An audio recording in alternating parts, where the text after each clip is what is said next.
विद्यार्थी मित्रांनो, सर्वांना माझा नमस्कार. सर्वप्रथम हिंदवी स्वराज्याचे संस्थापक छत्रपती शिवाजी महाराज, धर्मवीर छत्रपती संभाजी महाराज, भारतीय राज्यघटनेचे शिल्पकार डॉक्टर बाबासाहेब आंबेडकर, साहित्यरत्न लोकशाहीर भाऊ साठे, महात्मा गांधी, महात्मा ज्योतिराव फुले, आपल्या शाळेचे आराध्य दैवत डॉक्टर पंजाबराव पाटील, भाऊसाहेब देशमुख, दलित मित्र समाजभूषण खंडूनाथजी पाटील साहेब, ज्यांनी मुलींसाठी पहिली शाळा सुरू केली त्या म्हणजेच क्रांतिज्योती सावित्रीबाई फुले, पुण्यश्लोक अहिल्यादेवी होळकर, डॉक्टर बाबासाहेब आंबेडकर यांच्या पत्नी माता रमाई भीमराव आंबेडकर.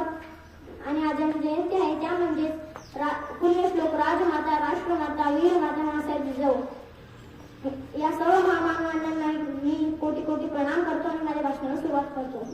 आस्ते कदम, आस्ते कदम, आस्ते कदम, वक्रतुंडाय मृत, पुण्यश्लोक राजमाता, राष्ट्रमाता, वीरमाता माँसाहेब जिजाऊ साहेबांचा विजय असो.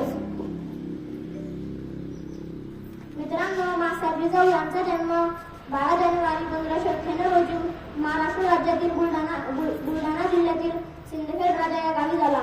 त्यांच्या वडिलांचे नाव लखुजीराव जाधव आणि आईचे नाव म्हाळसराई उर्फ गिरजाराई असे होते. माँसाहेब जिजाऊ या लखुजीराव जाधव यांच्या कन्या आणि शहाजीराजे भोसले यांच्या पत्नी होत्या. माँसाहेब जिजाऊ या छत्रपती शिवाजी महाराजांना जन्म दिला आणि त्यांना रामायण महाभारतातील युद्ध आणि शौर्यकथा सांगायच्या. असे करून त्यांनी छत्रपती शिवाजी महाराजांना घडवले. म्हणूनच म्हणतात हिंदवी स्वराज्य निर्माण व्हावे ही श्रींची इच्छा.